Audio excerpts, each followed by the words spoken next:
మోకాల నొప్పులకు ఎటువంటి సర్జరీ లేకుండా ఎపియాన్ పెయిన్ క్లినిక్ అందిస్తున్న అత్యాధునిక చికిత్స.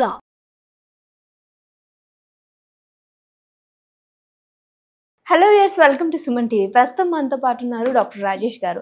సో వెయిట్ లాస్ విషయం చూసుకుంటే, వెయిట్ తగ్గాలి అనుకున్నప్పుడు కొంతమంది ఫాస్టింగ్ చేయండి అంటే వాటర్ ఫాస్టింగ్ చేయండి, లేదు అని అంటే మీకు సంబంధించి ఫుడ్ ఏదైతే ఉందో డైట్ విషయంలో కొన్ని జాగ్రత్తలు తీసుకోండి, అలా ఒకరికి ఎవరికి నచ్చిన వాళ్ళు చెప్తూ ఉంటారు. అసలు నార్మల్గా పొద్దున్న లేచినప్పుడు మనం వేడి నీళ్ళు, నిమ్మకాయ రసం ఇలాంటివి తీసుకుంటాం వల్ల వెయిట్ అనేది ఈజీగా తగ్గిపోతారు అని చెప్పేసి చెప్తూ ఉంటారు. మరి ఇలాంటివి చేయటం వల్ల నిజంగానే వెయిట్ అనేది తగ్గుతామా? ఈ విషయాలను అడగడానికి సార్ ఉన్నారు, మాట్లాడేద్దాం. నమస్తే సార్. నమస్తే సార్, ఉదయాన్నే లేవంగానే ఒక గ్లాస్ వేడి నీళ్ళు, అందులో నిమ్మకాయ వేసుకొని లేదంటే మనం హనీ వేసుకొని తాగటం వల్ల వెయిట్ అనేది తగ్గిపోతాం, ఇంకేం చేయాల్సిన అవసరం లేదని మాట్లాడుతూ ఉంటారు. సో ఇలా తాగడం వల్ల నిజంగానే వెయిట్ అనేది తగ్గుతారంటారా? సో బేసిక్లీ ఏంటంటే, మీరు వాడిన పదాల్లో ఉదయాన్నే హనీ అండ్ లెమన్, సో ఇవన్నీ ఏంటంటే బేసిక్లీ దీని బ్యాక్గ్రౌండ్ ఒకసారి చెప్తాను. ఎవరైతే బ్రేక్ఫాస్ట్ స్కిప్ చేస్తారో వీళ్ళలో వెయిట్ గెయిన్ అనేది ఉంటుందని చాలా సార్లు చెప్పాను నేను. అవును, చెప్పారు. దాంతో పాటు కూడా చాలా అదర్ హెల్త్ ఎఫెక్ట్స్ కూడా లైక్ డయాబెటీస్ రావడం ఇలాంటివన్నీ ఉన్నాయి. మరి ఉదయాన్నే లేచి వేడి నీళ్ళు తాగినప్పుడు మీరు ఆ బ్రేక్ ద ఫాస్ట్ అనేది చేస్తున్నారు కాబట్టి దానివల్ల కొంత హెల్త్ బెనిఫిషియల్ ఎఫెక్ట్స్ వస్తాయి. సో దాంతోపాటు మీరు హనీ యాడ్ చేస్తున్నారు, లెమన్ యాడ్ చేస్తున్నారు అంటే జీర్ణాశయాన్ని స్టిమ్యులేట్ చేస్తున్నారు. అలాంటి స్టిమ్యులేట్ చేసినప్పుడు మనకి బాడీలో మెటబాలిజం అనేది స్టార్ట్ అవుతుంది. అక్కడున్న క్యాలరీస్ తక్కువ, సో బాడీ రిక్వైర్మెంట్ గురించి మెటబాలిజం స్టార్ట్ అయినప్పుడు డెఫినెట్గా క్యాలరీ ఎక్స్పెండిచర్ అనేది జరుగుతుంది. సో ఓవర్ నైట్ మీరు తగ్గుతారా అంటే లేదండి. Over a period of time yes, digestive process improve అయ్యి ఈ వార్మ్ వాటర్ వల్ల ఈ మెటబాలిజం కిక్ స్టార్ట్ అయ్యి వీటి కారణంగా కాస్త హెల్త్ బెనిఫిట్స్ ఉండేదని కాస్త. కానీ ఇది డైరెక్ట్ రీజనా ఫర్ వెయిట్ గెయిన్ అంటే లేదండి, ఇది కాదు రీజన్. బేసిక్లీ ఆ ఫాస్టింగ్ బ్రేక్ చేస్తున్నారు కాబట్టి హార్మోనల్ సిస్టమ్ అంతా రెగ్యులేట్ అవుతుంది కాబట్టి ఆ కారణంగా మీకు వెయిట్ మీద కాస్త ఇంప్రూవ్మెంట్ అనేది జరిగేదని ఆస్కారం ఉంది. ఇది ఒక్కదాంతోనే మీరు వెయిట్ తగ్గడం అనుకుంటే అది పెద్ద అపోహ. సో అది కాదండి, మొత్తం చేయాల్సిన డిసిప్లిన్స్ అన్నీ చేయాలి. ప్రాపర్గా పడుకోవాలి, ప్రాపర్గా తినాలి, ప్రాపర్గా ఎక్సర్సైజ్ చేయాలి అండ్ ప్రాపర్గా డైట్ కంట్రోల్ మెయింటైన్ చేయాలి విత్ టైమింగ్. అప్పుడే మీకు వెయిట్ రిడక్షన్ అనేది జరుగుతుంది. సార్, ఒక్క వేడి నీళ్ళే కాదు, నార్మల్గా సబ్జా వాటర్, చియా సీడ్స్ వాటర్, వీటి వల్ల కూడా వెయిట్ అనేది తగ్గొచ్చు. అదొక్కటే తాగుతూ మనం వెయిట్ అనేది తగ్గొచ్చు అని చెప్పేసి అనుకుంటూ ఉంటారు. నిజంగానే వాటి వల్ల కూడా ఏమైనా ఫాయిదా ఉంది అంటారా?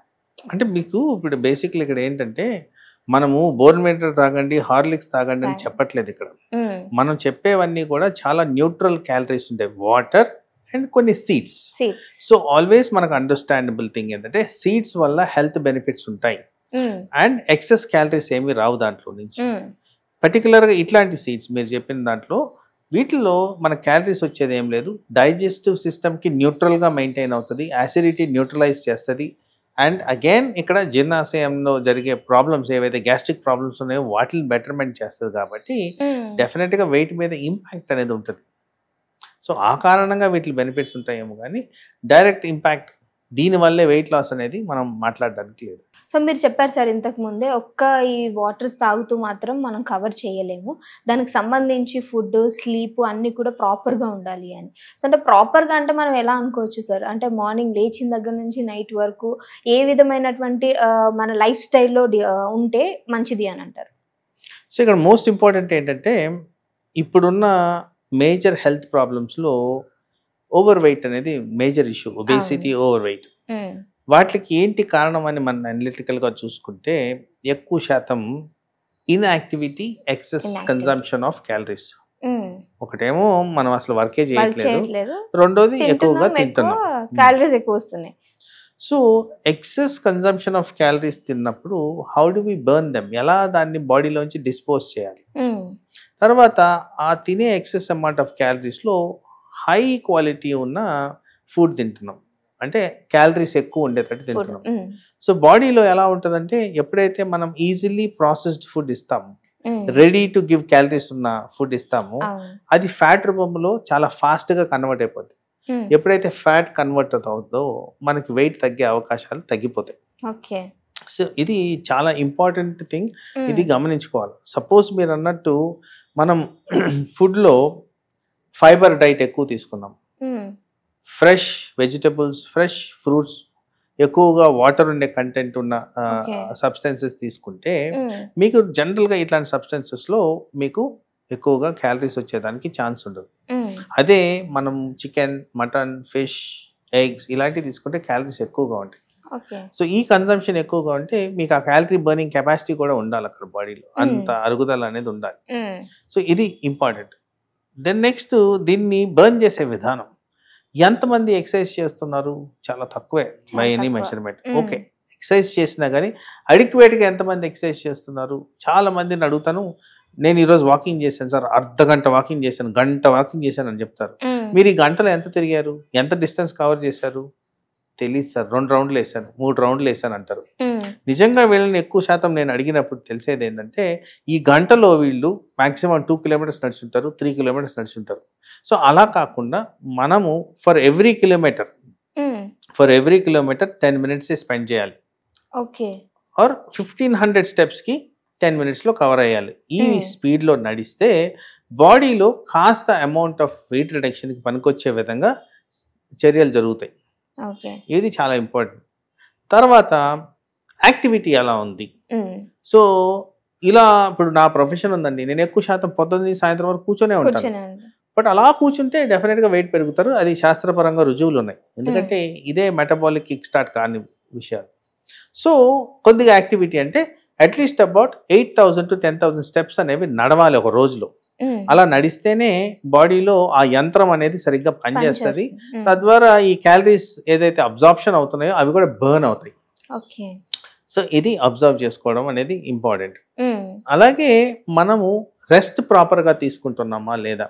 జనరల్గా గమనించినది ఏంటంటే ఎవరైతే రెస్ట్ సరిగ్గా తీసుకోవట్లేదో వాళ్ళకి మానసికంగా ఒత్తిడులు ఉంటాయి. రెస్ట్ అనగా ఏంటి? ప్రాపర్ టైంలో పడుకోవడం, ప్రాపర్గా లేవడం. అది కాకుండా ఎవరైతే నిద్ర డిస్టర్బెన్స్లో ఉంటారో సాధారణంగా వీళ్ళు చేసే అలవాట్లలో నైట్ టైం ఫ్రిడ్జ్ ఓపెన్ చేసి ఏదో ఒకటి తినడం మొదలు పెడతారు, డిప్రెషన్ గురించి, ఆర్ ఎనీ స్నాకింగ్ జరుగుద్ది. సో ఇలాంటి వాళ్ళు లేట్గా లేస్తారు.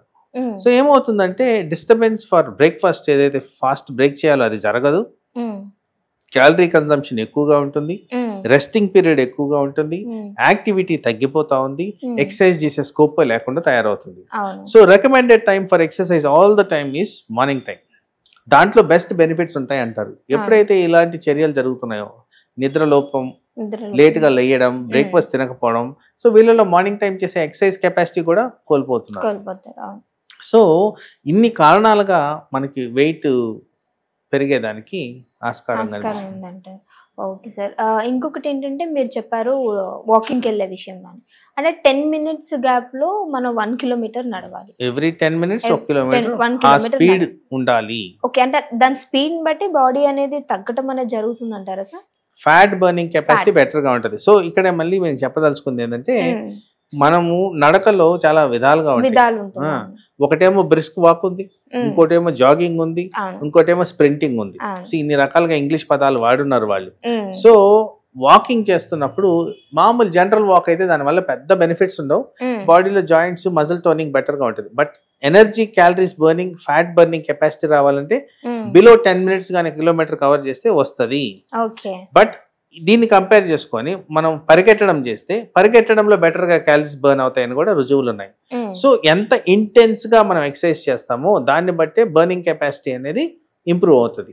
సో అలా బర్న్ చేసినప్పుడు వీటిల్లో వైట్ ఫ్యాట్, బ్రౌన్ ఫ్యాట్ ఏదైతే ఉంటుందో, బ్రౌన్ ఫ్యాట్ ని కరిగించే తత్వం ఎక్కడైతే మనం రెగ్యులస్ యాక్టివిటీ చేస్తామో అక్కడ జరుగుద్ది. ఆ కారణంగా ఊబకాయం అనేది తగ్గుద్ది. పర్టికులర్ గా ట్రంకల్ ఒబేసిటీ, కడుపు చుట్టూ ఉన్న ఫ్యాట్ తగ్గాలంటే ఇలాంటి రిగ్రెస్ యాక్టివిటీ చేస్తేనే రిజల్ట్స్ బెటర్ గా ఉంటాయని కూడా గమనించారు. Okay sir, thank you so much sir, మంచి ఇన్ఫర్మేషన్. నమస్తే.